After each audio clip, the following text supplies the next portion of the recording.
let's say, for instance, the protests in November 2019. They began because the government, Aban Ma. The protests began because the government removed the subsidy on gasoline. The protesters didn't say, "Where is my subsidy?" They were saying, "Death to Khamenei." Much of the discourse around the aftermath of the 2009 Green Movement protests is that it really was a last gasp of breath for attempted reform in Iran, and that it was an uprising that heartbreakingly failed and convinced many to give up on expecting any change in Iran. So this is where you take this different approach and suggest that it was not only not a complete failure, but that it has been significant. I mean, you've actually called it a triumph in some ways in pollinating, I'm using your language, pollinating future protest movements vis-a-vis Iran. Why should we not see it as a failed attempt at change? Why should we see it as something of a triumph? Okay, great question. Love it. First of all, I wouldn't even say it's over, right? So yes, no one cares about Ahmadinejad's second term in office. It's done. It's over. They've had, two presidents since. No one cares about what happened in 2009 in the sense that they want to overturn the election results. But the legacy is still alive and well, right? So if you think about it in terms of Iranian history itself, right? So Khomeini led an uprising in 1963 and 1964. It was crushed, and he was exiled. So people could say that was a failure. It was a failure. The protests in 1963-64 didn't result in any political victories, and its leader was sent first to Turkey, then to Iraq in exile. Yes, but that wasn't the end of the story, because 14 years later he returned to Iran triumphant at the helm of a revolution for which he was its leader. So I'm not saying the Green Uprising is going to result in a revolution where Mousavi is going to return and be at the helm of this new leadership. That's not what I'm saying. I'm just saying that moments in history, they're not, episodes where it begins and ends and it's over. They cross-pollinate. So everything that's happened in Iran since has nothing to do with Ahmadinejad or Mousavi or Karoubi. But it has a lot to do with the history of 2009 and 2010. How? Tell us how.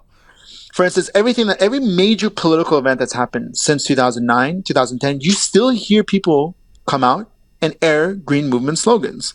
So when the nuclear agreement was first negotiated and Javad Zarif returned to Iran, before it was even signed, when he returned to Iran knowing that the deal was going to be signed, people gathered in Tehran and celebrated, and then you hear slogans from the Green Movement.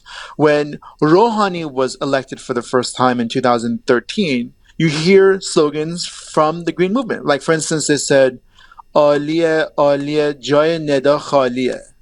It is grand, Neda's absence is at hand. Right? Neda being the quintessential martyr of the Green Movement, Neda Agha Sultan. Rouhani's re-election, Rafsanjani's death.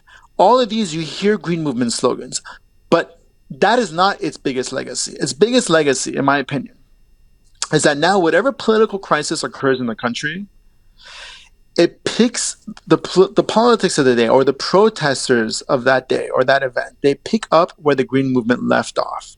So if the Green Movement began with "Where's my vote?" and it was put down in December, January, February, when it was saying "Death to Khamenei," now whatever protests happen, pick up right where the Green Movement left off. So let's say, for instance, the protests in November 2019. They began because the government... Aban Ma. The protests began because the government removed the subsidy on gasoline. The protesters didn't say, "Where is my subsidy?" They were saying, "Death to Khamenei. Death to the Islamic Republic." They were picking up where the Green Movement left off, because by the time the Green Movement was put down, the government had put down the movement, but it sacrificed its legitimacy in doing so. Yeah, but I like what you're saying, and I really appreciate the thesis. At the same time, I feel like, can I tell you how many times on this program over the last 2 years people have come on and said the 2009 was my last gasp of hope. I gave up. The nihilism, the hopelessness among Iranian youth that comes out of the failure of the dreams of the Green movement. I mean, that speaks to, certainly having participated in some of the activities around 2009, I can tell you that nobody was seeing it as a triumph at the time that the election results were not being overturned. And then, of course, what do you say to those who would say 2009 is actually the prime example of how trying to reform Iran will simply not work?